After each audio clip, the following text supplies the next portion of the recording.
Wall Street Memes Casino, I'm fine. and Sportsbook.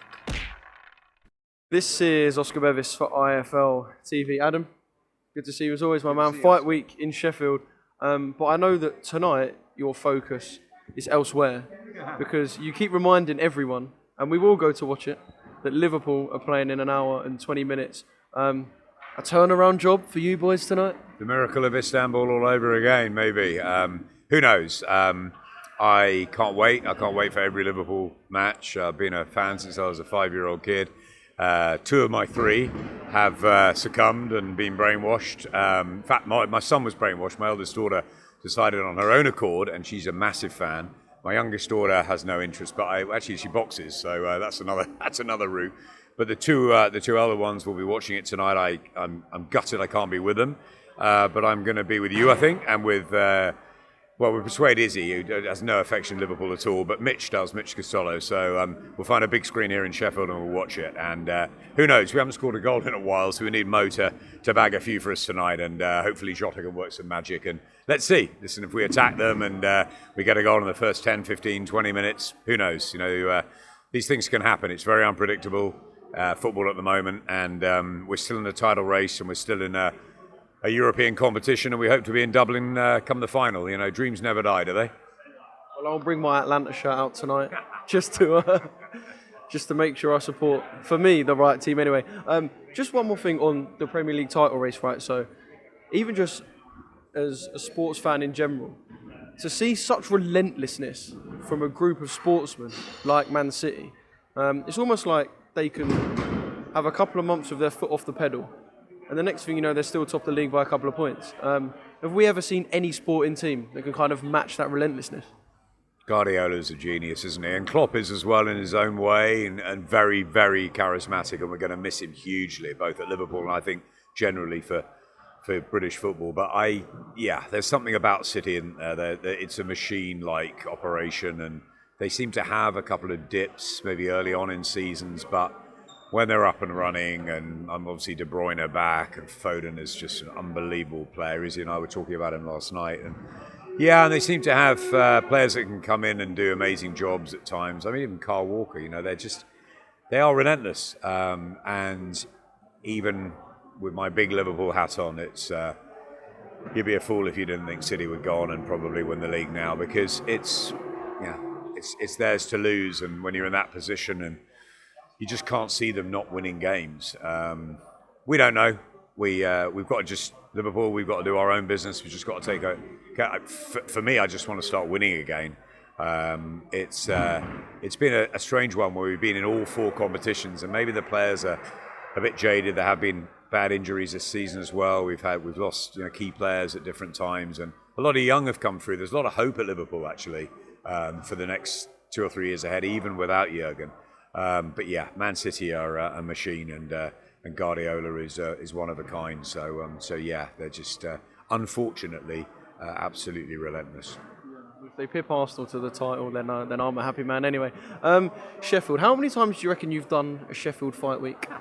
That's a great question. You must know this city like the back of your hand. That's a great question, Oscar. My dad said in the mid-90s, you should just get a flat up there. I was up and down the Rattler train from past sort of Derby, Chesterfield, 3 or 4 times a week, seeing Naz and Ryan and Kel and Johnny and Clinton Woods, so many great fighters who've come through this city. I mean, I don't know, countless times. Someone asked me how many times I've been to Vegas the other day, and I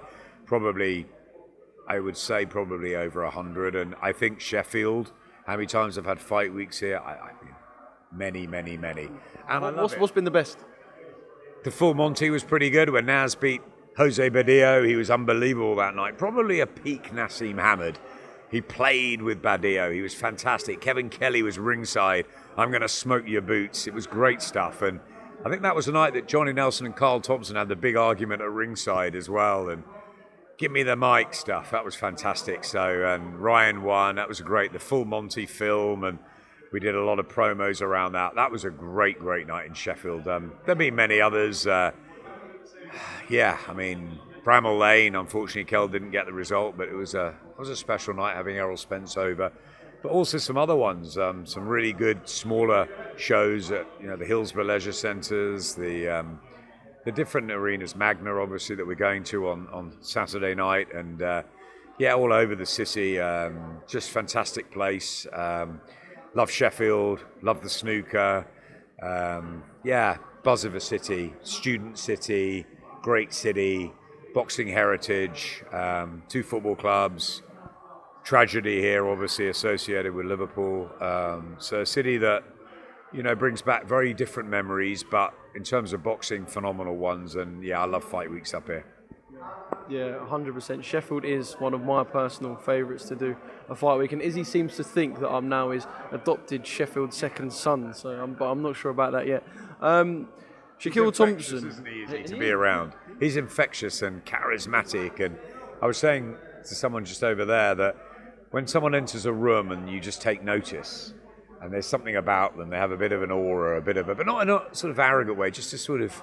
Nassim Hamid used to have that. You went into a room and sort of the room would stop, and Naz would just be there, and something about him. He had that incredible charisma. Eddie's a bit like it. Eddie Hearn. Conor McGregor's like it. And Izzy's a bit like it, actually. A little bit like it. Not quite the same, but something about Izzy that you just want to be around him. And he's, don't know whether it's his size as well, and the fact he was a fighter, I don't know, but I think people really want Izzy to do well, and it's great. And Eddie and Frank and George and Ben and Calla have done brilliantly, and they're the gold standard up there. But Izzy's doing his thing, and that's why I joined. That's why I came aboard, because I want to try and help him, and I think he's got real momentum, and I think he can go a long way in this business.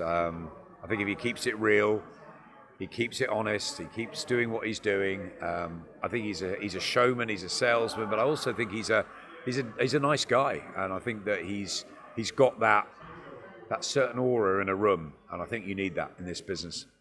He is a really nice guy, but one thing I will say is don't tell him there's a comparison to Conor McGregor, because you will blow his head out of control. He won't be able to get into the bar later to watch the Liverpool game. Right, Shaquille Thompson, you guys are obviously all in on him. The documentary I watched was brilliant. You speak highly of him. Izzy speaks highly of him. People who've trained around him speak highly of him. And obviously he's a GBM fighter, so you're going to. But is this a fighter that you are all in on and you genuinely believe could make big, big waves? I really like Shaquille Thompson. I think he is a really genuinely lovely guy. That's the first thing. He's a family man. He's got 2 young daughters. He's got a full-time job, which is extraordinary for a fighter of his talent, of his potential. 11-0 with 7 knockouts. Possibly the most dangerous middleweight around the British waters at the moment, because he's 6'3". He's a southpaw. He can fight on the front foot, the back foot, and he can punch. Who's going to want to fight him, right? That's going to be the hardest thing, is matching Shaq Thompson, because he's young, he's hungry, he believes in himself, and I like him. I just like him a lot, and I like the story, and if I can help him, good, great. He's got to do the business in the ring. I'll do everything I can to get behind him and shout from the rooftops about how good this guy is and how good a person he is and how I believe that Shaquille Thompson is going to be the next Sheffield star. I thought Dalton Smith would. I said to Eddie years ago, Dalton Smith's the guy from the amateurs. He's the guy. I said to Ben Shalom, I said, try and get him. I mean, all of that. Dalton Smith, I love Dalton Smith. And that fight with Adam Azim, quite right, they pulled Adam back from that. Take their time. That is a monster fight down the line, and get them big money for that. Dalton will become a world champion. He's a great guy. He's a credit to the sport. Shaquille Thompson is the next star coming out of Sheffield. I have no doubt about that. If he continues on the trajectory, now he's got a platform. Now he's got people that believe in him around him, and that confidence will flow. I even feel it now. He's quiet. He's quite shy. I feel it the way he's speaking. He's almost sounding a bit more like Kell Brook every time I see him. He's got a switch that turns him nasty on fight night. He's the nicest guy out of the ring. We can do something with Shaquille Thompson. I have no doubt about that. Let him continue to do his job in the ring. I can't fight for him. but I can certainly help and do everything I can to support him. I really like him. Physically and stylistically, like you said, a horrible prospect for anyone who's going to have to step in the ring with him. Huey Fury, I think a few people just kind of smiled when they saw him go head to head with his opponent for Saturday night up there, because 3 years is a long time. He's only 29, so it's not like we're looking at the back end of a career, but 3 years is a long, long time. So good to see him back and a couple of fights to kind of get back on the horse. Absolutely delighted to see Huey Fury back. I know the difficulties he's had, 3 years out, and I've had a year and a half out of this business from my health issues. You know, Huey's had 3 years out of a ring. That's really tough for a fighter. You know, Peter is his dad, his trainer. Huey's, you know, they've invested well. Peter's they don't have to do this, but Peter loves it and Huey loves it. And he doesn't want to do it for the money. He wants to do it because he wants to become a world champion. He very nearly did at a very young age. He's only lost to the very best. Why can't he be in the Saudi mix within 4 or 5 fights? You know, he can do this. Huey Fury is a very talented fighter. The one question mark is about the body, the fitness, the niggles, the difficulties he's had. And, you know, they've taken their time. Peter has said patience. They've made sure he's absolutely right. It's a pleasure to have him on a GBM show. I know Izzy and Peter are close. I think he's going to fight on Lauren's card as well in Wales in a few weeks. I can't wait for that, by the way. Big shout out to Lauren Price and Caris Artingsall, who I adore, who are training just a little bit away from here. I'm hoping to get to see them. I might not have time, but Lauren Price is going to perform in front of his home fans in Cardiff in a few weeks' time. Can't wait for that. But yeah, getting back to Huey, I think he's been out a long time. They've waited. He's healthy. He needs to get back in the ring. He needs rounds. He needs momentum. So he's going to fight on these shows, and GBM's a great platform for him. So it's great for Izzy. It works for Huey. Fantastic. Delighted to have Huey Fury on our card. Can he become a heavyweight champion of the world? I don't know. Peter believes he has the talent. Huey believes he has the ambition. They're going to need that body to hold up. They're going to need him to be back in that mix. He's got a way to go, but he's proved that he can compete at top level, skill-wise. So he's only 29. There's an opportunity, and it's great to be part of that journey to come back. I said to someone else just a few minutes ago about Tyson, about when he came back, and I saw him. He was 25, 26 stone in Monaco at a show that Eddie and I did, and I never thought he'd even get back in the ring. So to do what he's done is just miraculous. And I think for Huey to have gone through 3 years out, for anyone, any fighter at that caliber, of that level, is really hard. And I just hope that he can get some momentum and stay healthy and try and achieve his dream. That's the most important thing. Yeah, 100% he will be someone that will be in that kind of Saudi heavyweight mix with a few fights behind his belt. Talking of the Saudi stuff, that 5v5 press conference, it was kind of like a Hollywood film set. All the theatre and everything behind it. And that Guy Ritchie style promo as well. It was almost, I feel like I forgot I was at a boxing press conference for a second. I felt like I was at a film premiere. It was, what did you make of Monday? I watched it. Incredible, fantastic presentation, wonderful drama, entertainment. That's what it's about. We're in the entertainment business. And Turkey and Dr. Rakan have been magical for this sport, and what's happening in Saudi. I've been fortunate enough, like you, to be there. It's been brilliant, and I've loved what they've done. It's terrific. Going back and Eddie not wanting to ever see Frank, and seeing them then together. Now they're working together. Now they're sort of on each other's sides. The teams, the fun, the personality. It's great. It's great, and I love it. Bivol Batebiev, one of the best fights that's been made in recent years. Again, shout out to His Excellency Turkey and to Dr. Rakan for doing that. I think it's fantastic, and have the 5v5 and have that unknown, the masks, as you say, the film, the promo. It's great stuff, isn't it? It's just, as a fan, you just love it, and that's what it's all about. So just continually surprising, which is just. It's a great place to be. The sport is unpredictable enough. I've always said that. It's a crazy world, boxing, but it's just got even crazier. We didn't expect Eddie Hearn and Frank Warren to be to have forged this Can I friendship. just say, Oscar, you were you and Charlie, fabulous. What a great idea. What a fantastic cameo you did, the pair of you. And I hope that they continue to utilize you because you guys know the sport. You've been the other side of the camera. You have plied your trade. You do a fabulous job, the pair of you. And there are many others that do it as well. But I was so proud to see you guys working with DAZN. I think it's fabulous. You're young, you're enthusiastic, you're ambitious. I think it's a great coup what they did, and I think that they are going to be using you a lot more.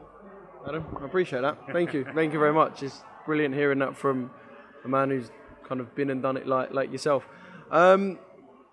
Yeah, Eddie and Frank being together was obviously not on the bingo card for 2023, 2024. Me being on DAZN wasn't on my bingo card for 2024. Got to add that in.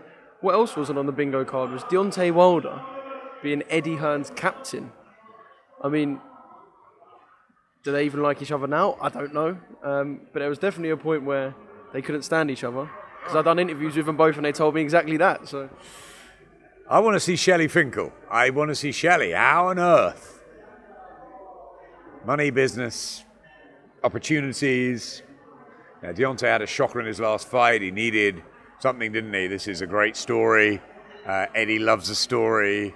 AJ is doing brilliantly. Everybody's happy in the Matchroom camp. And why not? What a great thing to do. Make Deontay Wilder captain. It's sort of lunacy, like Eddie and Frank working together. We would have said a year and a half ago, just madness. And I think it's fantastic. I love Deontay. He's a great character. He's been brilliant for the sport. He's a fantastically dangerous heavyweight. On his day, he can knock out anyone. And I think it's brilliant. It's like a joker, isn't it, in their pack of cards? But he's not a joke. He's a dangerous, tough heavyweight, and he's got a point to prove after what happened last time. Who knows what's left? We'll find out. But yeah, I mean, listen, I've been in meetings and around it where I would never, ever have predicted that.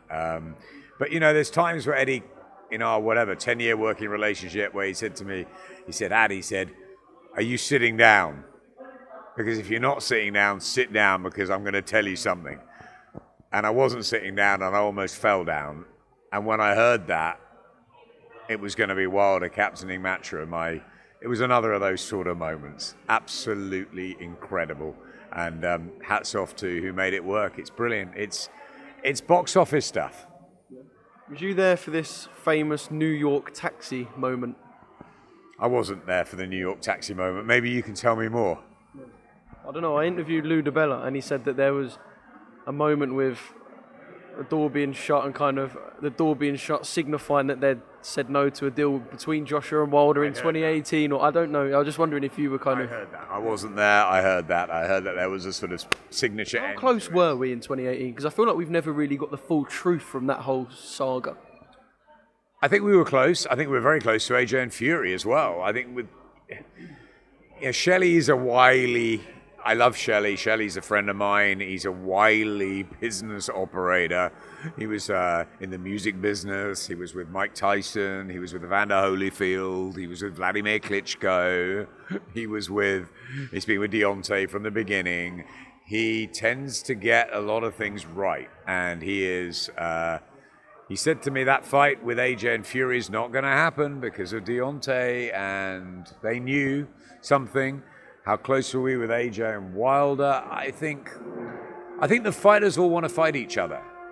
I remember AJ and Fury when the second time they were going to fight, and when Tyson was going to defend his title and ended up defending it against Derek Chisora. I know Tyson wanted the fight. I know AJ wanted the fight, but it didn't happen.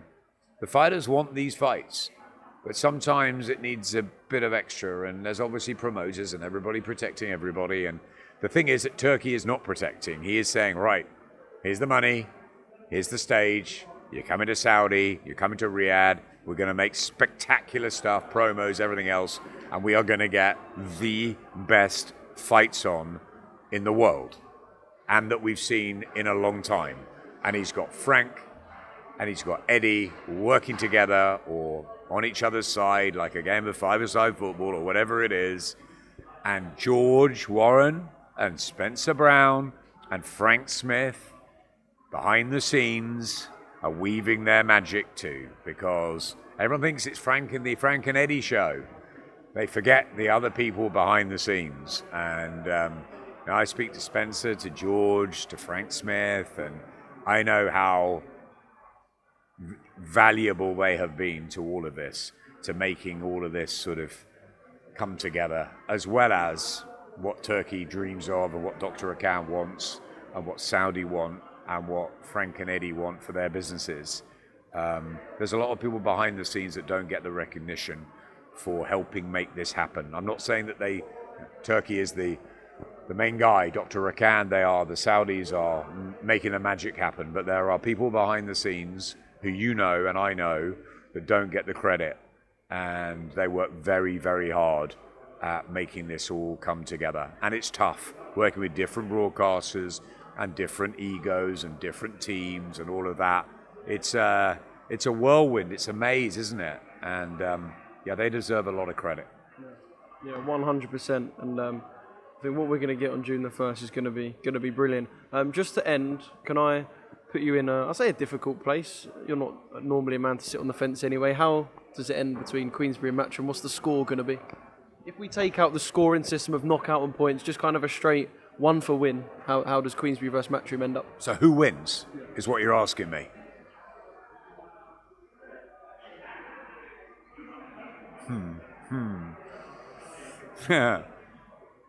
Do I sit on the fence? Okay, firstly, as fight fans, we don't know. That's the honest truth. I always used to say at Sky to the team, the brilliant team at Sky, I used to say, thank you so much. Before we went to that first spell of the first night of a box office fight, I said, thank you for all your hard work. I said, you've done everything you can. We can't make the fighters produce incredible fights. It worked with AJ Klitschko, of course, at Wembley. It works at times. Sometimes it doesn't. You can't make it. So we don't know what's going to happen. It is the unknown, which is why we all love it. I think Matcham are favourites. I'll leave it like that. Wall Street Memes Casino I'm fine. and Sportsbook.